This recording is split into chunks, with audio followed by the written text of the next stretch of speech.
আজকে যে বিষয়টি নিয়ে আলোচনা করব সেটি খুবই ছোট একটি বিষয়, কিন্তু এর গুরুত্ব অনেক বেশি এবং প্রায় সময় আমাদের ভিতরে অনেকে আছে যারা এই দুটোর ভিতরে মিল করে ফেলি। তো আজকে যেটি বিষয় নিয়ে আলোচনা করব সেটি হচ্ছে এইচএসসির আইসিটি সাবজেক্টের র্যাম এবং রোম। র্যাম এবং রোম এই দুটি কিন্তু সংক্ষিপ্ত রূপ।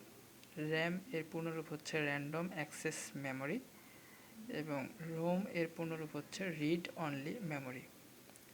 তো আমি খুব সাধারণভাবে এই দুটি বিষয় বোঝানোর চেষ্টা করব, আশা করি তোমরা সবাই বুঝতে পারবে। প্রথমে যদি আমরা র্যাম আলোচনা করি, অর্থাৎ র্যান্ডম অ্যাক্সেস মেমোরি, এটি কী?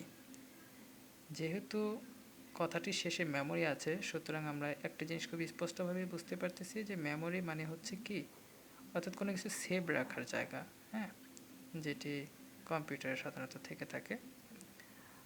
কম্পিউটার তৈরির সময় এমন কিছু বিষয় সেখানে সেভ করে দেওয়া হয় যেগুলো আমরা চাইলে পরিবর্তন করতে পারি, আর যেগুলো পরিবর্তন করতে পারি সেগুলি হচ্ছে র্যান্ডম অ্যাক্সেস মেমোরির অংশ।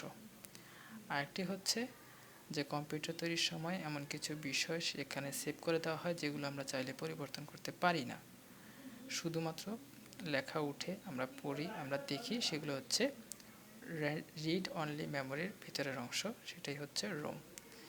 তাহলে র্যাম হচ্ছে যেগুলো কিছুটা আমরা পরিবর্তন করতে পারি সেগুলো হচ্ছে র্যাম, আর যেগুলো আমরা পরিবর্তন করতে পারি না সেগুলো হচ্ছে রোমের অংশের ভিতরে সেভ করা থাকে।